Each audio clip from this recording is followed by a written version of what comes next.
Kumusta mga kabakyard? So ngayon, magbibigay naman ako ng kunting tips and idea tungkol sa problema ni Ma'am Jen Ruiz Veneracion Placido. So paulit-ulit reheat yung kanyang inahin. So ano daw ang mga dahilan at anong pwedeng gawin? So ito sasabihin ko guys, ito yung mga pwedeng gawin para mabuntis na po talaga yung inahin natin at hindi pa ulit-ulit ang reheat. So kung hindi niya nagawa yung mga sinabi kong ito, ay baka yun po ang mga naging problema kaya paulit-ulit yung reheat. So pwede nyo rin i-share to guys for idea sa ating mga kapwa backyard hog racers para si ma'am, common question po yan, nangyayari yan at nararanasan ng mga backyard sa mga kulang sa idea. So ito, ibabahagi ko sa inyo para makatulong. So unang-unang gagawin, pag ganyan, palaging reheat, pag bacterial classing. So ang gamit ko naman is any antibiotic, okay lang, kahit injectable, sachet. So amoxicillin, yung gamit ko is amoxilv 3 days, isa sa umaga, isa sa hapon. Yung pagbibigay 3 days lang. So mahalaga po yan dahil kapag may bakterya po ang matris ng inahin natin, so namamatay lang po yun sa dulog kasi nga may bakterya. So kailangan nating linisin. So pangalawa, pagbibigay ng mga food supplement. So ano ba pinakamagandang produce ng quality eggs? Ang vitamins A, D, E po. So pwede yung sisical powder, regular pagbibigay. Pwede ring injectable, may injectable na vitamins C, D, E. So kailangan natin makapag-inject niyan. Ito yung gagawin natin lahat guys bago i-breed, bago ma-EI. Dapat nagawa natin to. So yan mga food supplement like vitamin C, D, E. Yan po ang makakatulong makapag-produce ng quality eggs. So pangatlo, pagbibigay ng tamang sukat sa pagpapakain. Sa madaling salita, yung feeding guide. So meron akong feeding guide dyan. Mahalaga po ang feeding guide. Ang inahin, mainit na po yan ang katawan nila. So kapag bagong EI, napakain mo ng marami, lalong umiinit yung katawan ng inahin. So okay lang ba magpaligo sa bagong EI? So mas maganda, paliguan mo muna bago EI para fresh, neutral yung temperature po ng katawan niya.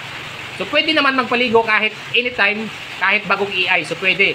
So mahalaga ang feeding guide, yung sukat na tamang pakain sa ating mga inahin dahil kapag halimbawa, pag bagong EI, nasubrahan mo ng pakain, madami ang napakain mo, ikaka-EI lang, so may posibilidad na mamamatay lang yung similya kasi nga umiinit masyado yung katawan niya. So natutunaw lang yung similya.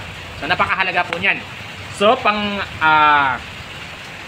pang-apat, yung tamang timings sa pag-EI. So kahit sa mga baguhan, marami nagtatanong, sir, naglandi na yung inahin ko, pwede na pa ito i-EI. So, merong tamang panahon, tamang timing sa pag-EI. So, kadalasan kapag sa mga inahin na nakaranas ng panganganak, nasa 3 to 4 days ang standing heat at tamang timing sa pag-EI. So, paano malaman kung nasa tamang timing sa pag-EI? Kapag nag-standing heat, lagi mong i-monitor, lagi mong i-check, checkyan mo yung likod. Kapag hindi gagalaw, wala kapalag-palag, tumatayo yung tenga, pag sinakyan mo, at medyo yung likido niya is medyo manilaw-nilaw na konti, kumbaga hinog na. So yan po, pwede na i-EI.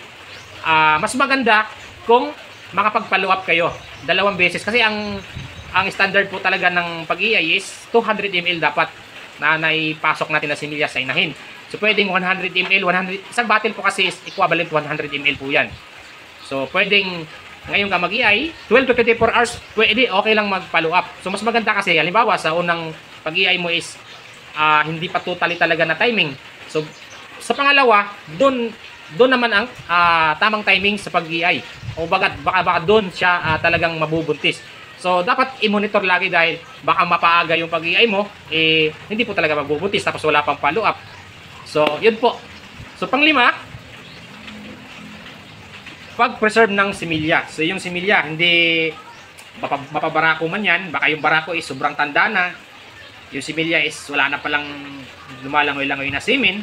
So isa din po yun sa dahilan. Or kapag bumili kayo, pag EI lang ang gagamitin, make sure na yung pinanggalingan ng similya is naka-preserve ng maayos. Dahil kapag nainitan yan, mali yung temperature, so may posibilidad na namamatay na yung similya tapos ini-EI mo, kahit anong gawin mo yan, kahit gano'ng kadami yung similya na ibigay mo, hindi po yan nabubuntis. So example tong mga inahin ko, yan kahit naglugon, yung dalawa, ako lang nag-EI, bumili ako similya.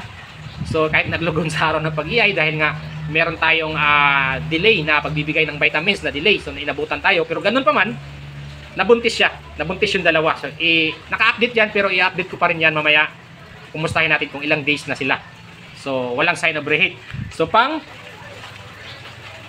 So, ang dami guys, di ba? Ang daming isaalang-alang.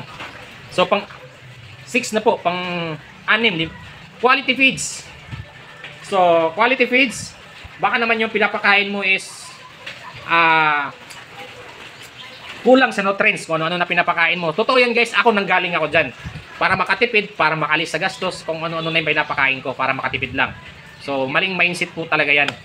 Kung ganyan ang mindset mo, hanggang dyan ka lang. Hindi, malabo kang mapalawak yung mga babuyan mo kung may plano ka. Malabo po talaga kapag ganyan lang ang mindset mo. Yung magtitipid ka, kung ano pinapakain mo. Napagdaanan ko na yan, alam ko na yan eh. So ngayon, dahil gusto kong mag-improve yung kakayahan ko, kumbaga lumawak pa yung kaalaman ko pagdating dito.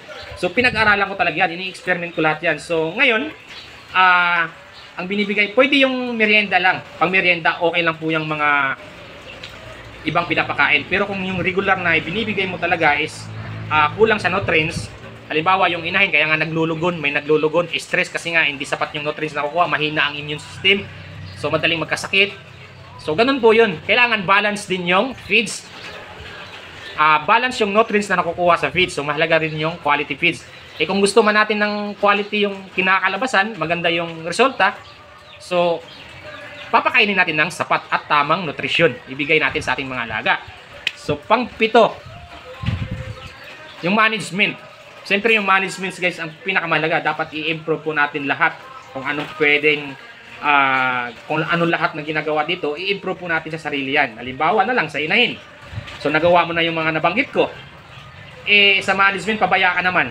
Kahit marumi na, puro bakterya na yung kulungan, hindi ka nagdi-disinfect, o di, wala rin. Magkakasakit pa rin yung inahin mo. So mag-disinfect, halimbawa, monitoring. Minomonitor dapat ang ating mga inahin. Halimbawa, sa panahon lalo na sa tag-init, ang inahin, mainit na ang katawan. So, dapat, mapapansin mo yan, lalong-lalo na sa bagong iay, sa sobrang init, tapos, naiinitan yung inahin, so, pinababayaan mo lang, so, nai-stress, so, apektado yung, lalo na pag sa bagong iay, apektado yung inahin. So, napaka-sensitive yan, mula iay hanggang 1 month, hanggang 42 days. Napaka-sensitive pa yan, tamang monitor, alaga po talaga yan para yung inahin natin hindi mag-reheat, hindi matunawan, hindi mag-abort. Yan, iniiwasan natin may stress kung naiinitan, paliguan, kung kulang sa vitamins, magbigay ng vitamins. Yung mga ganun guys, dapat natin isaalang-alang. So marami po talaga. So sana nagsasabi na madaling mag-inahin, sakay sa patining, good luck po sa iyo. Hindi mo pa siguro na experience. Kasi nanggaling din ako sa patining bago ako nag-inahin. So hindi po biro ang mag-inahin. Unang-una sa puhunan pa lang, butas ang bulsa natin. Tsaka sa patient, tiyaga. Siyempre, pag nagsimula ka sa nahin, taon yan. Lalo na sa BI ka magsimula mag-inahin, taon yan. Bilangin bago magkaanak yan. So, maraming pwedeng isalang-alang. So, yun po. Sa nagtanong kung anong mga dahilan, so kung hindi mo nagawa yung binanggit ko, yun po ang mga dahilan. So, yun ma'am, sana nakatulong kay Jane Ruiz Veneracion Placido. So, shout out sa iyo ma'am. Yan po ang sagot ko sa iyong katanungan at maraming salamat sa mag-share. Ito guys, napakahalaga to. Kaya pwede nyong i-share to kahit sa mga wall ninyo para paulit-ulit nyong panoorin. So, alam nyo na. Magkaka-idea kayo. Alam nyo na sa susunod kung anong mga dapat gawin. So, maraming salamat sa mag-share dahil importante po ito sa atin. So, sa pamamagitan po ng experience natin sa pagbababoy, ibinabahagi ko po sa inyo yan para makatulong. So, take note guys, itong mga content ko, hindi po ito pang trending. Hindi po ito pang trending. Alam ko kung paano alam ko yung mga content na pang trending, pero yung mga content ko, hindi po yan pang trending. Informative po yan, informasyon yan sa mga kapwa ko backyard hog research dahil aminin nyo man o hindi, sa mga backyard na nag-aalaga ng mga baboy, hindi po talaga sapat ang iyong kaalaman. Totoo po yan, aminin mo yan o hindi. Kulang ka sa idea, kulang ka sa kaalaman. So, sa madaling salita po, pinapasok mo tong negosyo na to, bumibilib ka lang sa sarili mo, pero maraming dapat isaalang-alang. Tama? So, ayun guys, maraming salamat. Sana nakatulong sa inyo ang aking kasagutan. Happy farming and God bless.